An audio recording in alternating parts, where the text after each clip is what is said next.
Keep our fingers crossed. Thanks, Jay. Well, Janice, a real stompin', energetic, good time to be had tonight. Hopefully the storm won't keep people from coming out to see Tanglefoot. Well, they are sold out, but there's going to be seats, I think, because some people just won't make it in. They've got a really big following. Well, Canadian history is a lot of fun when you listen to it through the songs of Tanglefoot. 5 Southern Ontario singers and songwriters who just won Folk Vocal Group of the Year. Tonight they play this sold-out show at the Mocha Shrine Concert Hall. I plowed our fields when I was a boy. Now I'm plowing the ocean for George. Think Stompin' Tom Connors meets Stan Rogers with some impressive 5-part harmonies.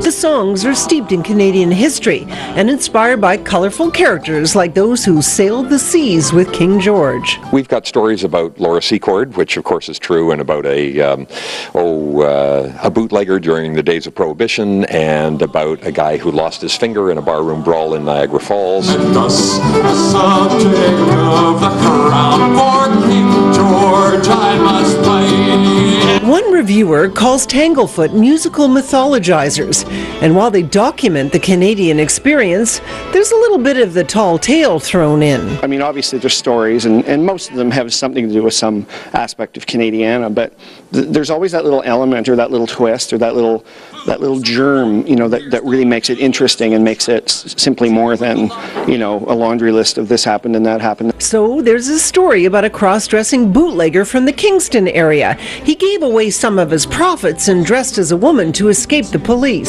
Just bang on the aircraft hangar, ask for dollar bills. Down to the river goes on the run. Here's dollar bill with his old shotgun. When Tanglefoot's on tour, they demand a true Canadian tune, so they wrote a hockey song about a very famous game in Southern Ontario back in 1919. That whole song was taken from a reprint of a 1929 Wyerton newspaper story about the Grand Championship between Wyerton and Stratford. So my folks back in Wyerton love this song. The Stratfordians, not so much. The defensemen were steady, no wings they played a wide. The charges won into the fray of battle. 7 aside in desperation, they pressed on for more.